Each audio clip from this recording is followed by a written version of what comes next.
welcome back to the Roadside Rescue YouTube channel. I've got this Jeep project here. It's a 1988 Jeep Wagoneer, and I think it's going to be an awesome project. I'm going to reintroduce the project, but before I do that, I'm going to install a gang plate. So this is actually interesting. I'll put it at the beginning, and then I'll show you the rest of the project at the end. All right, so this is the auxbeam gang plate here. This is a 8-panel switch, and it's RGB. RGB means that I can choose any color for these lights. It has 3 different modes for each switch: normal, on and off, a pulse, and a momentary switch. And I have some accessories already plan on hooking up with this. Check out the end of the video where I talk about one of them. I'm gonna have a link for this one in the description, and I've reached out and gotten a discount code, so check that out and check out the pinned comment if you're interested in one of these. I'm gonna wire it up. You'll see what it looks like. If you want to get one, check that out. Got a discount for you. All the buttons are like an inch wide, so that's pretty nice. And this is like the largest ones I could find. Everything else was pretty small. Here's the hidden part.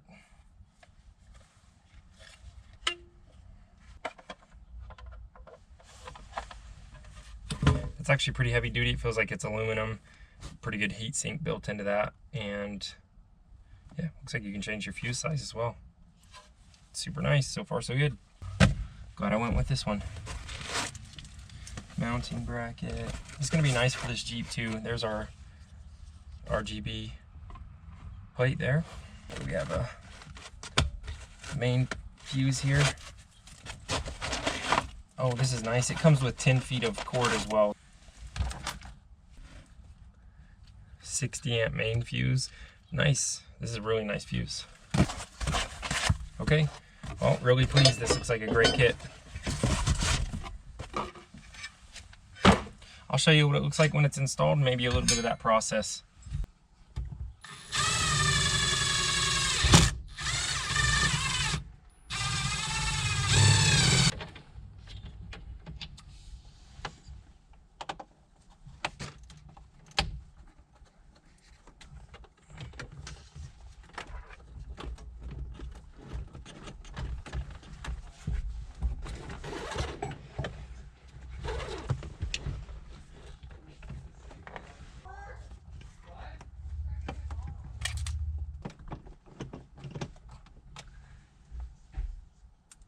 Here's what it looks like. Couple lights over here, radio on and off because I'm probably gonna upgrade that radio. And we do have speakers in all these doors. I may update those as well. Then we've got power here, start, stop, and fuel. So I don't know if I'm gonna run an accessory off of fuel or if I'm actually gonna run fuel on fuel because it's got a mechanical pump on this engine, but I may need to put an electrical pump in it and then just a random auxiliary because I don't know exactly what I'm gonna do with that, but maybe like the headliner or something like that. Right, I've put a temporary wire on there just to see this thing power up. All I've got to do is put the ground strap on something grounded, and let's see that panel light up. I'll have to get a light bar and stuff to actually hook up to it for right now. Like I said, I am going to rewire the ignition, but it's getting late today. I'm not going to do that today, so this will pretty much be the end of the video once we see that panel all installed.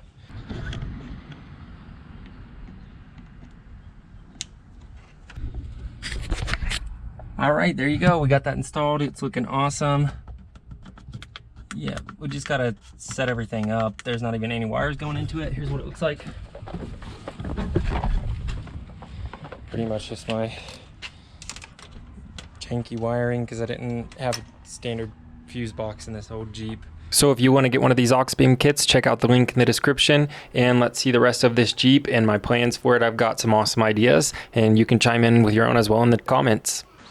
I'm gonna reintroduce this Jeep project to the channel just because there's kind of been a year hiatus and just getting back to it since I've wrapped up school and everything, and YouTube's the main focus. This is a 1988 Jeep Wagoneer. I got it in a trade a few years ago when I first moved out to college, right around the time I bought the big truck for mobile mechanic work here, which that's another project. I bought a Kia Sportage for 300 bucks, and the valve cover was taken off of it and the spark plugs weren't put in it, so I went and put that together and jumped it off and drove it home that night I bought it. It was ready to go. I traded it for this, which the kid who owned it got it from his aunt. She was the original buyer, and he had put a new junkyard engine in it because the old engine had blown. I just made a short asking what everybody's opinion on putting a 4-liter 5-cylinder Jeep motor in this. So drop your comments, drop your opinion in the comments down below, but I'm curious to do that, or maybe put in like a crate 350 or something like that. Maybe even like try and do a diesel engine. I mean, a Cummins would probably fit in here. It's pretty huge.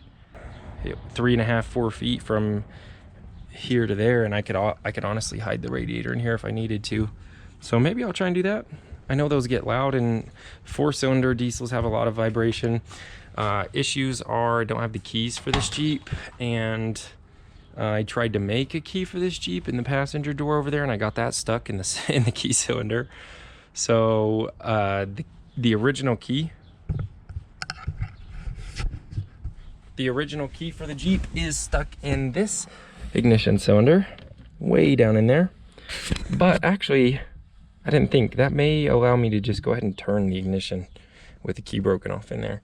So droopy headliner. I think I'm actually going to go ahead and try and replace this headliner and put some new dome lights in, because at the same time I think I'm going to go ahead and do like a midnight headliner with the little stars in it. Don't tell my wife, because she might not see this video. I mean, that's going to be a surprise if they don't know that, but that's going to be a fun project. I know those are hard to do, but this headliner is going to have to come down anyways, so might as well run a few new wires up in there, put in some LED dome lights so that it's nice and bright in here. And this is going to be our daily here soon. We've got 100,000 original miles and no cracks in any of the leather. A little bit of dust and dirt on these seats, but I've put some oil on them regularly over the last couple of years as I've owned this Jeep, so it's in great shape. This is going to be our adventure mobile. This thing was top of the line. I'm hoping to restore all the functions here, including maybe even a few bonus functions there from that panel that came off. I think it's in the glove box here. It is. Didn't want that to get any more bent, but a few things like that. I've got to take these keys out. The bummer is that the doors and the ignition don't have the same keys back in '78, so I think I'm going to go ahead and try and disassemble this one first so I can get it running. And as far as the door panels go, I know they make replacements for these. These are in super good shape, so I may just reuse these. Taking them off, though, is a huge issue just from the way they put these on back in the day. They are very hard to disassemble, and I'm actually missing this wood stripe on this door, so maybe I will look for some new door panels. I think I'm going to paint this forest green and probably put the wood paneling back on. When I got it, the wood plastic on this side was missing on the back, and on the passenger side it's still here. But I think I'm going to go ahead and just attack all the little spots of rust everywhere anyways. It's been in Utah its whole life, or Wyoming I believe was where it was purchased, and the maximum amount of rust is this right here. So I've got a bit of work to do to fight that rust. New tires and just kind of a resto job here, but try and do it right over time. First thing is to get it running. So I believe the key cylinder's gonna have to come out of that door regardless, because it's broken off in there. But if you can see, that handle's messed up as well, and that's all messed up. So I'm gonna go ahead and just take that door panel off. This one just has a little bit more hardware in it as well that I don't want to mess up, so let's attack that one. This looks like it might just be a light that goes where your feet go when the door opens or whatever, but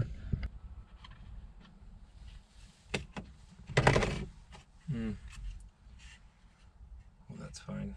Well, maybe it isn't. It may be broken right there. Oh yeah, that's why I was thinking maybe that this would work regardless, because I think the key's just broken off in there.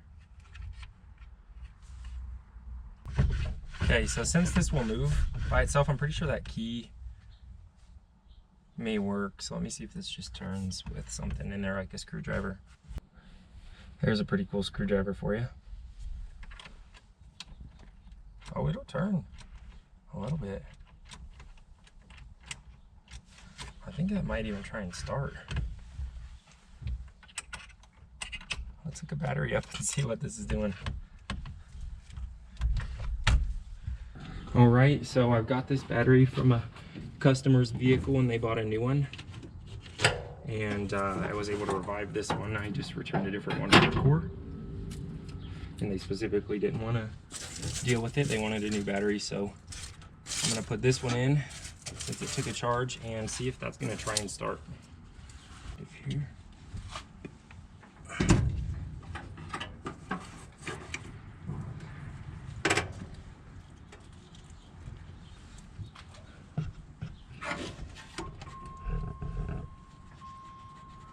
I hear some dinging. We got our brake on, we got our blinker on. It's 1 o'clock. Does she try and start? It does not have fuel. Oh yeah, clicked. Clicked and lost power, so we might have a short somewhere. Okay, so I just got this secured back in place. I'm gonna check and see if that engine seized up. I've been curious about that. That may be what that clicking was about, but then we lost the power, so it's probably just like a bad connection and stuff with the battery. We'll see. All right, so I've got the terminals on this battery cleaned up here. I'm gonna go ahead and see if that was the issue.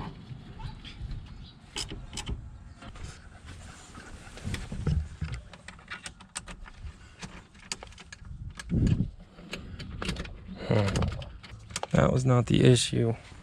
Okay, the battery tester says that's not the issue. I'm wondering if it's this starter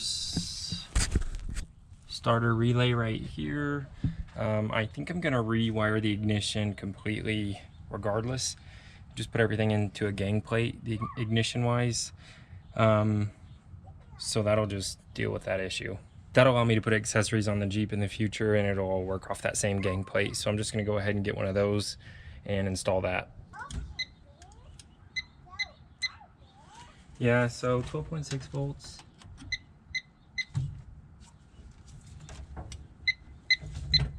I'm just gonna check around and make sure everything's working here.